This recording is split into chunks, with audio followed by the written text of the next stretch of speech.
નમસ્કાર. ભારતીય બંધારણ અંતર્ગત ભાગ 5 અંતર્ગત આપણે રાષ્ટ્રપતિ વિશે જોઈ રહ્યા છીએ, જેની અંદર આ વિડીયોની અંદર આપણે રાષ્ટ્રપતિની સત્તાઓ વિશે જોવાના છીએ. આપણે જાણીએ છીએ કે રાષ્ટ્રપતિને વિવિધ ઘણી બધી સત્તાઓ મળેલી છે, જેમાં વહીવટી એટલે કે કારોબારી સત્તા છે, ધારાકીય સત્તા છે, નાણાકીય સત્તાઓ છે, ન્યાયિક સત્તાઓ છે, રાજદ્વારી સત્તાઓ છે. આમ અલગ અલગ પ્રકારની ઘણી બધી સત્તાઓ છે.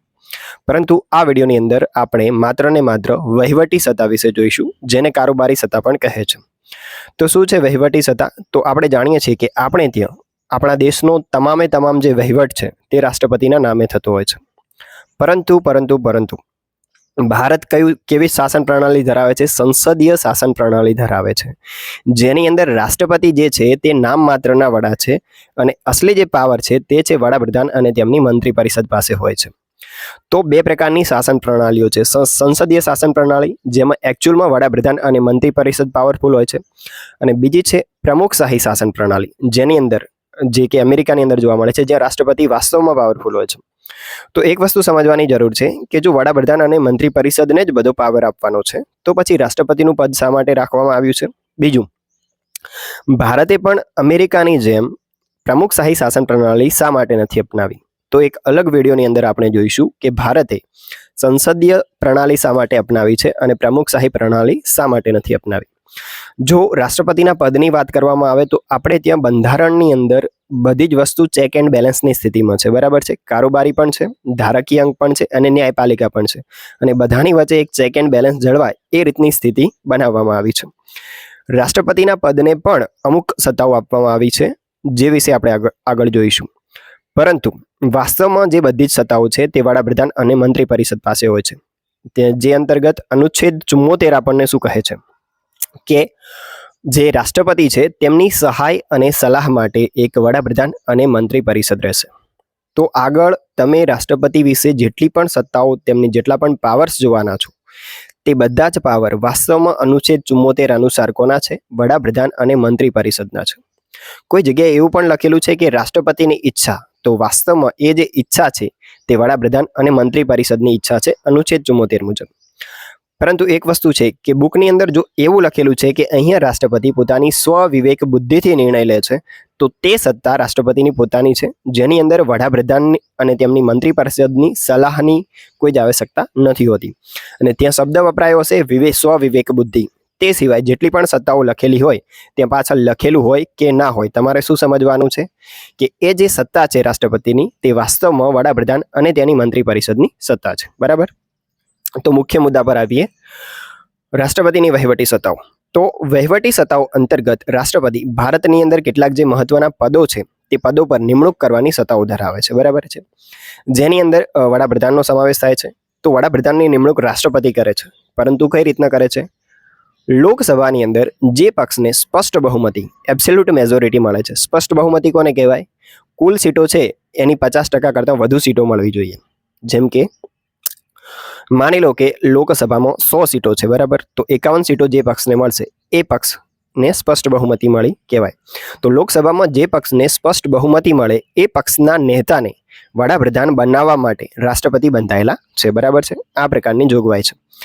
હવે માની લો કે કોઈ પણ પક્ષને લોકસભાની અંદર સ્પષ્ટ બહુમતી મળતી નથી, મતલબ કે 50% પ્લસ સીટો મળતી નથી, તો આ કન્ડિશનમાં એવું લખેલું છે કે રાષ્ટ્રપતિ પોતાની સ્વવિવેક બુદ્ધિથી, ભાર આપું છું અહીંયા, સ્વવિવેક બુદ્ધિથી કોઈ પણ વ્યક્તિને વડાપ્રધાન બનાવી શકે છે, બરાબર, કોઈ પણ પક્ષના વ્યક્તિને. પરંતુ ટર્મ્સ એન્ડ કન્ડિશન એપ્લાય. એ વ્યક્તિએ લોકસભાની અંદર પોતાનો વિશ્વાસ મત સાબિત કરવાનો રહેશે, બરાબર. હવે માની લો કે લોકસભામાં કોઈ પણ પક્ષને બહુમતી નથી મળતી, તો શું થાય છે? બે પક્ષો ભેગા મળી અને ગઠબંધન બનાવી લે છે, અને એ રીતના તેઓ સરકારની રચના કરતા હોય છે, બરાબર છે. તો આ રીતે રાષ્ટ્રપતિ વડાપ્રધાનની નિમણૂક કરે છે. ત્યારબાદ વડાપ્રધાનની સલાહ અનુસાર તેઓ મંત્રી પરિષદની નિમણૂક કરે છે, અને આગળ જેટલી પણ તેઓ નિમણૂક કરે છે તે વાસ્તવમાં વડાપ્રધાન અને મંત્રી પરિષદની સલાહ અનુસાર કરે છે, જે અંતર્ગત તેઓ એટર્ની જનરલની નિમણૂક કરે છે. તે સિવાય કમ્પ્ટ્રોલર એન્ડ ઓડિટર જનરલ, જેને ગુજરાતીમાં આપણે નિયંત્રક અને મહાલેખા પરીક્ષક કહીએ છીએ, તેની નિમણૂક પણ રાષ્ટ્રપતિ કરે છે. ભારતના પ્રથમ નિયંત્રક અને મહાલેખા પરીક્ષકનું નામ પૂછવામાં આવે તો પી નરહરી રાવ યાદ રાખવાનું છે, પી નરહરી રાવ. અને આજે નિયંત્રક અને મહાલેખા પરીક્ષક છે તેના વિશે જ્યારે આપણે જોઈશું તો ડિટેલમાં સમજીશું એ પદ વિશે, જે માટેનો અનુચ્છેદ છે અનુચ્છેદ 148 છે નિયંત્રક અને મહાલેખા પરીક્ષક માટે, બરાબર. તેની નિમણૂક કોણ કરે છે? રાષ્ટ્રપતિ. ત્યારબાદ ભારતની અંદર જે ચૂંટણી પંચ હોય છે તે અંતર્ગત ચૂંટણી કમિશનર, જેની અંદર 3 સભ્યો હોય છે, મુખ્ય ચૂંટણી કમિશનર અને અન્ય ચૂંટણી કમિશનર, તેની નિમણૂક પણ કોણ કરે છે? રાષ્ટ્રપતિ. અને ચૂંટણી પંચ માટેનો જો અનુચ્છેદ તમે યાદ રાખવા માંગો છો તો તે છે અનુચ્છેદ 324 અને ભારતના પ્રથમ ચૂંટણી કમિશનર સુકુમાર સેન. ત્યારબાદ ભારતની અંદર જે નાણાં પંચ છે, બરાબર છે, તો નાણાં પંચની અંદર 5 સભ્યો હોય છે અને આ નાણાં પંચની નિમણૂક પણ રાષ્ટ્રપતિ કરે છે. અને નાણાં પંચની નિમણૂક નાણાં પંચના પદ માટેનો અનુચ્છેદ છે 280. તે સિવાય દરેક રાજ્યના રાજ્યપાલની નિમણૂક પણ રાષ્ટ્રપતિ કરે છે. આ સિવાય ઘણા બધા પદો પર રાષ્ટ્રપતિ નિમણૂક કરે છે. આ બધા જ પદો જ્યારે જેમ જેમ બંધારણમાં આવતા જશે એ વખતે આપણે જોઈશું કે તેમની નિમણૂક રાષ્ટ્રપતિ કરે છે. અત્યારે માત્ર આટલા જ બાબતો તમારે વહીવટી સત્તા અંતર્ગત યાદ રાખવાની છે. અને બીજી એક બાબત કે અનુચ્છેદ 53 શું કહે છે? સંઘ કાર્યપાલિકાની તમામ શક્તિ રાષ્ટ્રપતિમાં સમાવિષ્ટ થયેલી છે. એટલે કે દેશની અંદર જેટલા પણ વહીવટ થશે તે બધો જ રાષ્ટ્રપતિના નામથી, રાષ્ટ્રપતિની સાઇનથી થશે, તેવું અનુચ્છેદ 53 કહે છે. તો વહીવટી સત્તાઓ હતી અને એકવાર ફરીથી આપણે રિવિઝન કરી લઈએ કેટલાક અનુચ્છેદોનું. અનુચ્છેદ 52 શું છે? રાષ્ટ્રપતિ પદની વ્યવસ્થા. અનુચ્છેદ 53 સંઘ કાર્યપાલિકાની તમામ શક્તિ રાષ્ટ્રપતિમાં નિહિત છે. અનુચ્છેદ 54 રાષ્ટ્રપતિનું મતદાન મંડળ છે. અનુચ્છેદ 60ની અંદર છે રાષ્ટ્રપતિને જે શપથ લેવડાવવામાં આવે છે CGI, બરાબર. અનુચ્છેદ 61 છે મહાભિયોગની પ્રક્રિયા. ત્યારબાદ અહીંયા કેટલાક આપણે સંસ્થાઓ જોઈ જેની અંદર નિયંત્રક અને મહાલેખા પરીક્ષક માટેનો જે અનુચ્છેદ હતો તે છે 148, બરાબર. અનુચ્છેદ 324 છે ચૂંટણી પંચ માટે અને અનુચ્છેદ 280 છે નાણાં પંચ માટે. તો આ હતી કેટલીક વહીવટી સત્તાઓ જે અંતર્ગત રાષ્ટ્રપતિ કેટલાક પદો પર, મહત્વના પદો પર નિયુક્તિ કઈ રીતના કરે છે તે જોયું.